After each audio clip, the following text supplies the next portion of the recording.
그리스도인들에게 삶의 모델은 나사렛 예수입니다. 나사렛 예수를 실제로 알아야 되는 거예요. 교리화된 예수가 아니라 역사적 실존 인물이었던 예수를 알아야 됩니다. 그리고 그를 통해서 형성된 사도들의 특별한 종교 경험도 알아야죠. 여기서 핵심은 예수의 역사인 거예요. 예수가 실제로 무엇을 이야기했는지 알아야 되지 않겠습니까? 그러니까 예수 자체를 알아야 되지 않겠습니까? 근데 많은 그리스도인들에게 예수는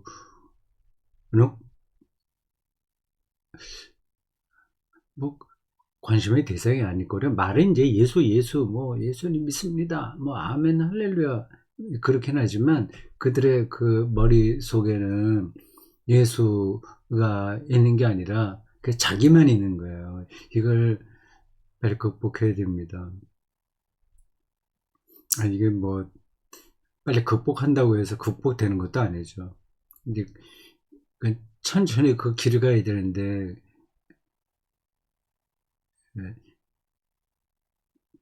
그런 과정에서 목사들이 먼저 예수를 정확하게 알고 그 예수를 신자들에게 정확하게 전달해 줘야 되는 거죠. 예수에 대한 관심이 없어요. 너무 없어요. 예수를 알고 싶어 하지 않는 것 같아요. 근데 그들은 그냥 주먹구구식으로 예수를 알 뿐입니다. 비유적으로 어떤 수학의 공식 있지 않습니까? 그걸 정식이라고 얘기하죠. 삼각형 내각의 합은 180도다. 맞는 얘기잖아요. 근데 계속 그 말만 하는 거예요. 삼각형 내각의 합은 180도다. 이걸 수없이 반복하는 겁니다. 그걸 조금 더 큰 삼각형을 그리고 작은 삼각형을 그리고 그런 정도에 머물러요.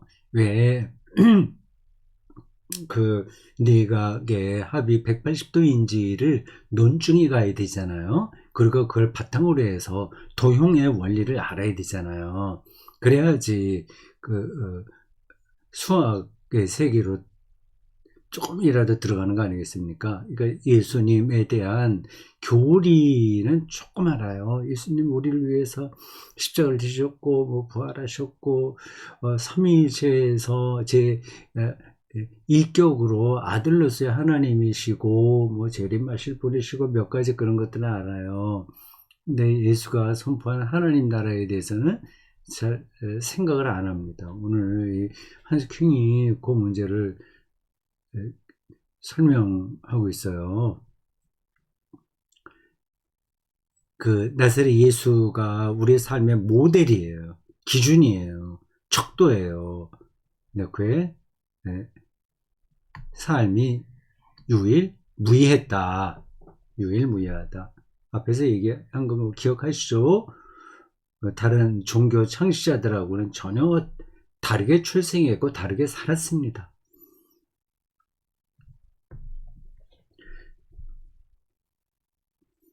예수 자신에게 인도적인 기본 명제들의 준수는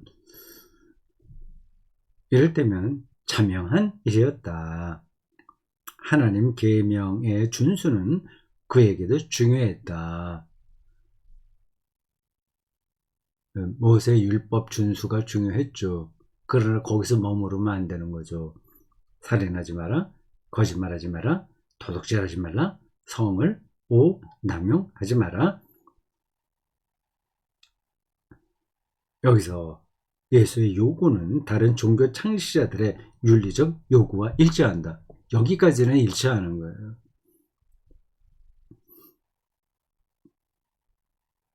이는 세계 윤리의 바탕이다. 그러나 동시에 예수는 이 계명들을 철저화한다. 철저하게 한다. 레디칼, 레디칼이 아주 라디칼하다. 레디칼하다. 율법 준수를 문자적으로 지키는 것에 끝나지 않고 그걸 더 밀고 나간다는 얘기입니다. 하나님 나라가 가까이 왔다는 그, 그 선포 앞에서 우리가 취해야 할 삶의 태도인 거죠. 율법주의를 끝까지 더 한계 상황까지 밀고 나가는 겁니다. 아이고 골치 아파, 인생살이 그냥 하루하루 살기도 힘든데 지루하고 하는데 언제 그렇게 한단 말이냐. 이게 악순환인 거예요. 이런 쪽으로 한스킹이 말한 대로 이런 쪽으로 생각을 하면 일상에서 크게 부담스러웠다고 생각하는 것들이 작아지는 거예요. 근데 이런 근원적인 문제들을 생각하지 않으니까 일상의 문제들이 과도하게 우리의 영혼을 뒤덮어버리고 맙니다.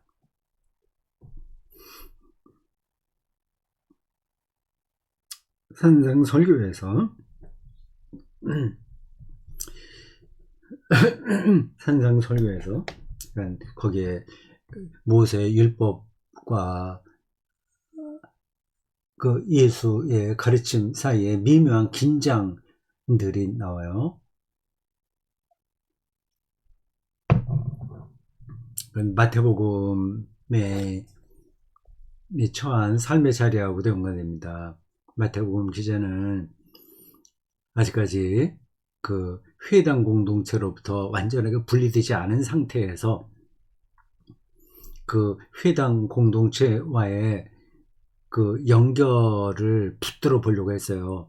그 마지막, 그러니까 최선을 다한 겁니다. 그러니까 율법을 우리가 무시하지 않는다는 거를 보여주려고 했던 거예요. 근데 요한복음 같은 데는 이제 완전히 떨어져 나왔기 때문에 아예 회당 공동체하고는 대화를 하지 않습니다. 마태복음에는 아직 그런 흔적이 남아 있어요. 유대교의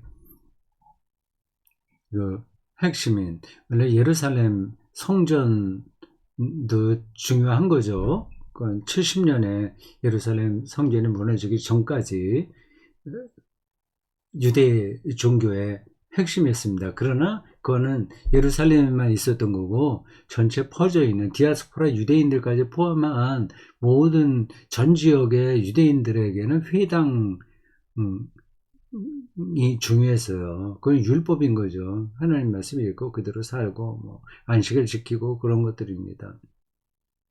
저기 그리스도교가 그들과 처음부터 분리되지 않았다는 걸 아실 거고요. 어떤 그 긴장 관계에 있습니다. 산상설교는 그런 맥락에서 나온 거예요. 근데 거기서도 일일이 예수의 말씀이 그 문장 하나하나, 그 단어 하나하나까지 그대로 하신 말씀이라고 우리가 다 확인할 수는 없으나 예수의 생각이 다 담긴 말씀인 건 분명한 겁니다.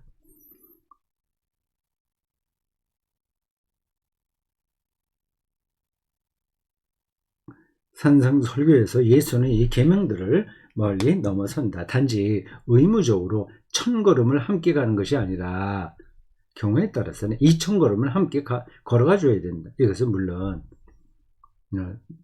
살인하지 말라고 하는 율법을 너희들이 알지만 그 정도에 머무르면 안 되고, 그 친구에게 이놈 저놈 욕하는 것마저 살인하는 거나 마찬가지다. 이웃을 사랑하고 원수를 미워하라고 하는 말을 들었지만 그게 정의를 세우는 거니까요. 원수까지 사랑해야 된다. 뭐 등등 그런 말씀드립니다. 이것은 보편적 율법으로 이해해서는 안 된다. 근데 딱 그렇게 1000걸음 걸어달라고 하는데 꼭 2000걸음 이렇게 걸어가야 되고 하는 건 아닌 거죠. 그런 법은 전혀 이행할 수 없을 것이다. 그런 법은 많은 유대교 비판자들이 마땅히 주장하듯이 비현실적이라고 하겠다.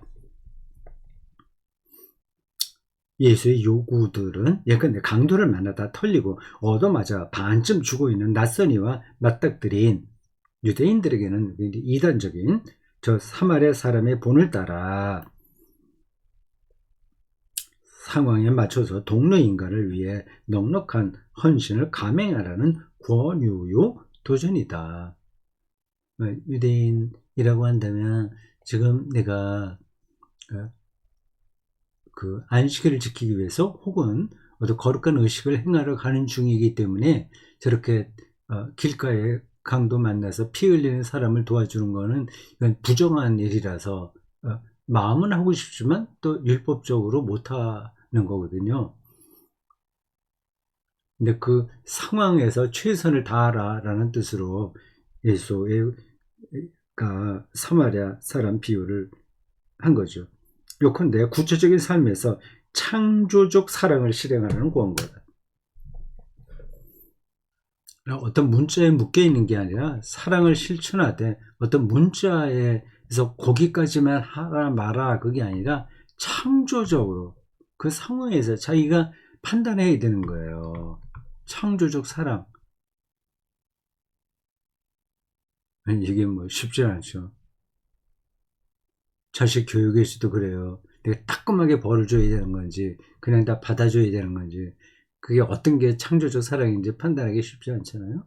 그러니까 율법적으로 사는 거는 오히려 쉬워요. 근데 복음으로 살기는 더 어렵습니다. 자칫하면 창조적 사랑이라는 말로 어떤 편의주의에 떨어질 수도 있습니다.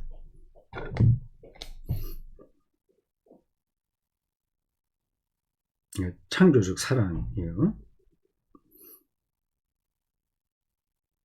이는 어떤 율법도 요구할 수 없는 것이다. 사랑이 낱말은 예수는 드물게 사용했지만 낱말 자체를 사용하지 않고 사랑이 어떤 거냐에 대한 스토리 를 이야기해 스토리텔링, 비유 뭐 이런 걸 얘기한 거죠. 뭐 직접 사랑해라 사랑해라 뭐 그렇게 반복해서 말씀하신 건 아니에요. 사랑은 실천적으로 그의 보편적이면서도 급진적인 첨단 요구다. 창조적 사랑인 거죠.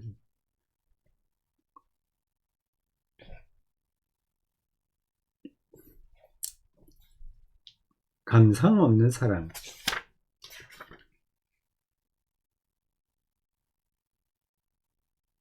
감상 없는 사랑이 뭐야?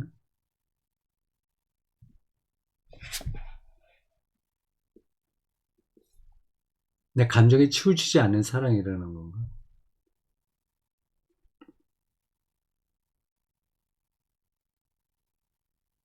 모두에게 베푸는 사랑, 적조차도 존중하고 원수를 영원히 원수로 내버려 두지 않는 사랑 말이다. 요컨대 이것은 나와 무수한 다른 이들을 위한 비폭력, 정의, 자비, 평화의 영성, 기쁘고 해방하는 영성이다. 그러나 기쁨의 영성이라 할지라도 꼭 필요한 윤리의 짐을 사람들 어깨에 지운다. 기쁘긴 한데 기쁨의 차원에 들어가는데 우리가 저 애들 짐은 있는 거예요. 이 영성은 가르치지 않고 합친다. 그러나 나름의 값을 치르는 영성이다.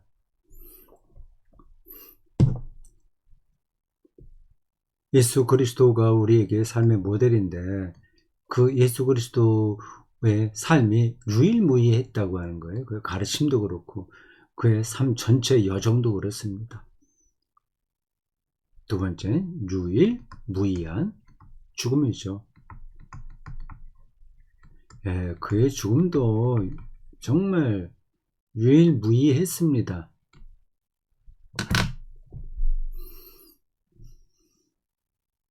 오죽했으면 마가복음에 따라 볼 때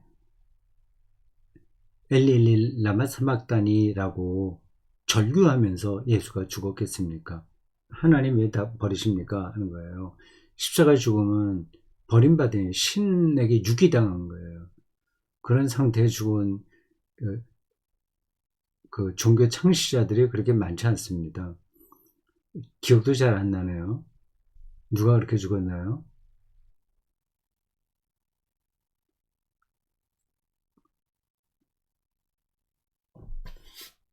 264쪽입니다. 거듭 새삼 유념해야 될 사실은 다음이다. 나사렛 예수는 필경 요단강에서 회개 설교자요 세리자인 요한에게 고무되어 담대하게 세상 빛 속으로 걸어 들어갔을 때 아주 젊었다.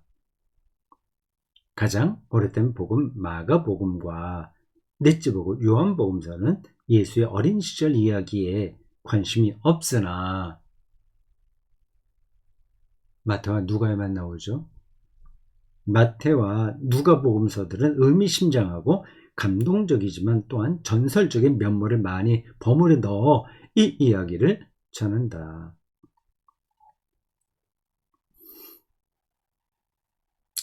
그리고 이 예수는 오래된 자료를 이용했음이 분명한 요한복음서의 연대 계산에 따르면 길어야 3년.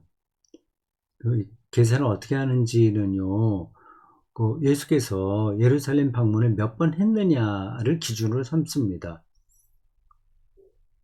아니었지만 겨우 1년 남짓 활동했다. 붓다, 공자, 모세. 이 모세를 자꾸만 여기 한수경이 언급한 이유는 율법 종교의 창시자이기 때문에 그렇습니다. 유대교의 창시자는 마찬가지인 거예요. 그리고 어느 정도는 예언자 무하마드도 고령에 평온하게 사망한 반면 예수는 겨우 30대에 십자가라는 치욕의 말뚝 위에서 사망했는데 이 십자가형은 로마인들이 비로마인들에게만 그것도 주로 정치적 반란자와 노예에게 내리는 가장 무거운 형벌이었다. 네, 이상한 거죠. 반로마 무장 혁명을 시도했다가 실패한 그 비로마인들에게만 내려지는 십자가형이 예수에게 내려졌다는 거 아니겠습니까?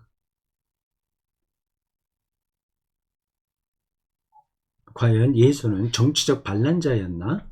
사실 예수의 말과 행동은 필연적으로 충돌을 초래할 수밖에 없었다. 다음 사실을 알므로써 용기와 위로를 얻는 사람은 물론 나만이 아닐 것이다. 우리 그리스도인이 자기의 정당성의 근거로 내세우는 바로 그 예수조차 자신의 선포와 실천 때문에 당시의 종교적 정치적 기성체제와의 대결에 휩쓸려 들어갔다.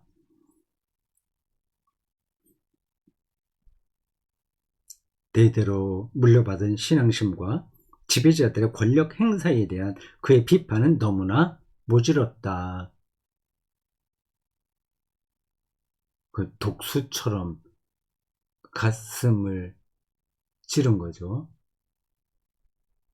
바리새인들, 사두개인들, 회칠한 무덤이라고 얘기하죠.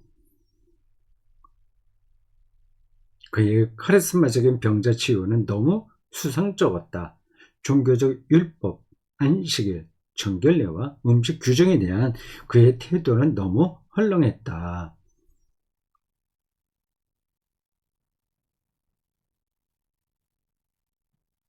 그러니까 그 시대의 지배층 사람들이 별로 좋아하지 않은 캐릭터였어요. 예수가 말입니다. 경멸당하는 자, 병자, 가난한 이, 하찮은 이, 불쌍한 놈, 영락한 자, 완전히 망한 놈, 여자, 아이들과의 친교와 연대는 너무나 파렴치했다. 파렴치했다는 표현을 여기에 쓸 수가 있을까? 파렴치했다는 말은 그 당시에 무시당할 만한 일이었다는 뜻입니다. 죄인 세리들과 먹고 마시기를 탐하는 자다. 그런 말을 들었으니까요. 이교도 변절자, 정치적 타협군에 대한 그의 행태는 너무 정치적 종교적으로 온당하지 않았다. 사실 그가 측은히 여긴 것은 대사제가 아니라 백성이었다.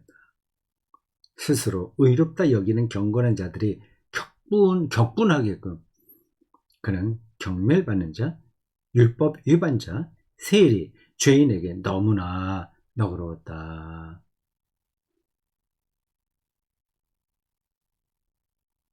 오늘 한국 교회가 이런 예수의 삶을 모델로 삼고 있을까요? 도출되는 결론 이렇다. 예수의 선포와 행동은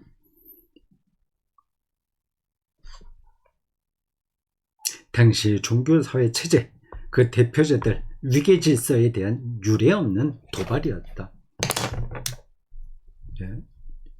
예수는 유례없는 도발자,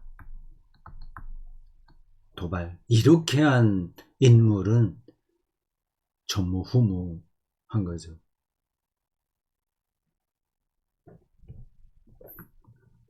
그는 통상적인 유대교 삶의 모델을 문제 삼았다. 당연한 것을 문제 삼은 거예요. 성전 장사와 그 수익자들을 거스른 그의 저항 행동은 필경 결정적 도발이었고,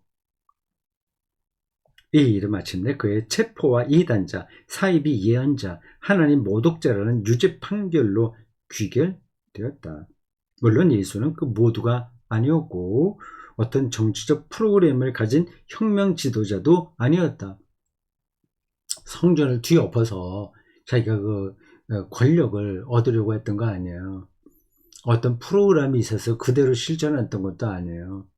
임박한 하나님 나라를 확신했기에 그 불빛에 따라 행동했을 뿐입니다. 그러나 그는 로마 당국에 의해 정치적 혁명가이자 백성 선동자로 유죄 판결을 받았다. 이러한 그 종교 창시자가 없죠. 없잖아요. 이슬람교 그 사람도 전쟁 많이 했는데 살 만큼 살았고요. 모세 말할 것도 없고요. 공자나 시다르타나 다 마찬가지입니다. 예수만 유독 유일무이하게 한 방식으로 그런 상황 가운데서 죽었습니다. 그게 불가사의죠. 따지고 보면 불가사의예요.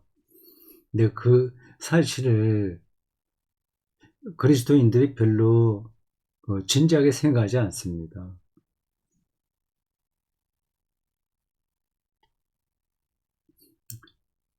예수 그리스도를 종교의 대상으로만 여기지 삶의 모델로는 여기지 않은 거예요. 우리 자녀들이 예수와 같이 살아도 되냐 이렇게 질문을 받으면 거의 10중 8구 아니오시다라고 대답할 겁니다. 30대 초반에 저렇게 세상에서 경멸받는 방식으로 죽는 그 운명이잖아요. 단 하나 하나님 나라의 빛에서 영혼의 자유를 얻은 자라는 것만 남아있는 거예요. 그것에만 붙들려서 전혀 세상과 적당한 선에서 타협하지 못하고 죽었습니다. 그런 사람이 우리 자녀 삶에 그대로 나타나게 된다면 누가 부모가 받아들이겠어요.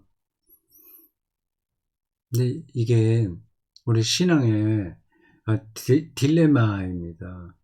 예수의 제자로 산다고 말은 너무 이제 그럴듯하게 하는데, 감동적으로 하는데 실제로는 전혀 그렇게 생각하지 않으니까요. 그게 어디에 문제가 있는 것일까요? 뭐 아무리 예수의 삶이 뭐 여러 가지로 생각할 수 있습니다. 우리가 예수와 똑같이는 못 산다. 예수는 예수의 십자가를 지는 거고 우리는 각자 그렇게 살면 되니까 너무 그걸로 우리의 삶을 피곤하게 하지 마라. 그렇게 생각할 수도 있습니다. 그리고 2000년 전 그 시대와 오늘의 시대가 다르니까 우리가 꼭 그렇게 예수처럼 살아야 되는 거 아니지 않느냐 얘기할 수 있습니다. 뭐 그건 맞는 이야기예요. 우리가 제2의 예수가 될 수는 없습니다. 다만 그가 우리의 삶의 모델이라고 하는 사실만은 놓치지 말아야 되는 거죠. 근데 그 너무 이제 우리들에게 거리가 먼 이야기라서 안타깝다는 걸 뜻입니다. 우리가 실제로 예수처럼 살지 못한다고 하더라도 예수의 삶이 어땠는지를 알아야 되잖아요. 그의 삶이 유일무이했고 그의 죽음이 유일무이했다는 사실을 아는 것만 하더라도 우리 그리스도교 신앙에서 굉장히 바른 길을 선택하는데 방향을 정하는데 결정적으로 도움이 될 겁니다. 예수의 운명은 이렇게 아는 바다. 그는 제자와 추종자들에게 배반당하고 부인당한 채 십자가 위에서 죽었다. 그의 적들은 조롱하고 모욕했다. 그는 하나님과 인간들에게 버림받았다. 예수께서는 큰 소리로 나오죠. 엘리 엘리 사박다니 엘리 엘리 라마 사박다니 하고 부르짖었다. 이 한스킹의 글쓰기의 흐름이 저에게 잘 읽혀져서 이미 앞에서도 그런 말을 얘기했잖아요. 엘리 엘리 라마 사박다니 템포가 비슷한 겁니다. 이는 번역하면 나의 하나님 어찌하여 나를 버리셨습니까 하는 말이다. 이렇게 크게 부르짖고 그는 숨을 거두었다. 마가복음이 전하는 예수의 마지막 장면입니다. 그가 어느 정도로 부활에 대한 희망을 안고 죽었을까요?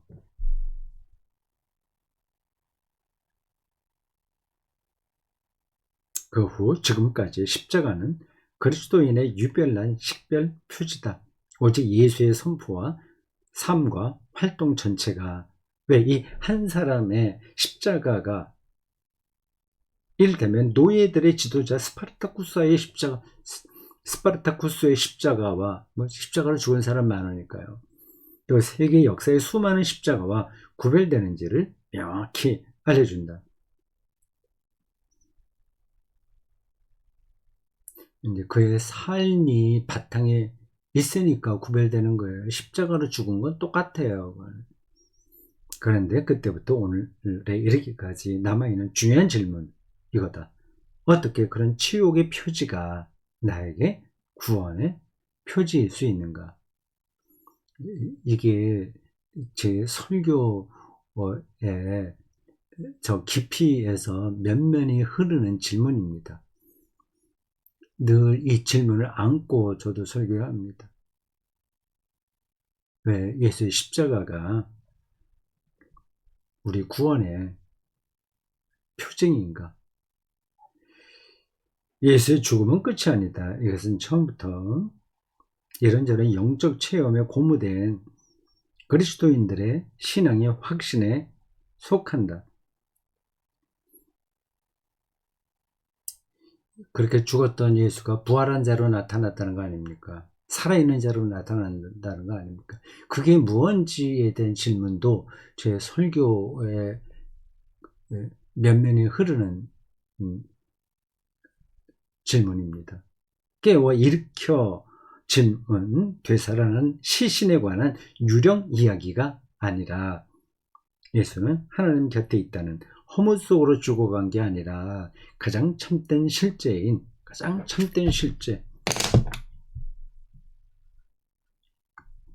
이런 단어들은 외워두시는 게 좋아요. 가장 참된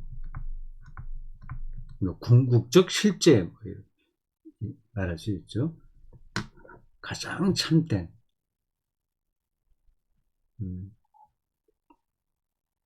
궁극적 리얼리티라고 하는 겁니다.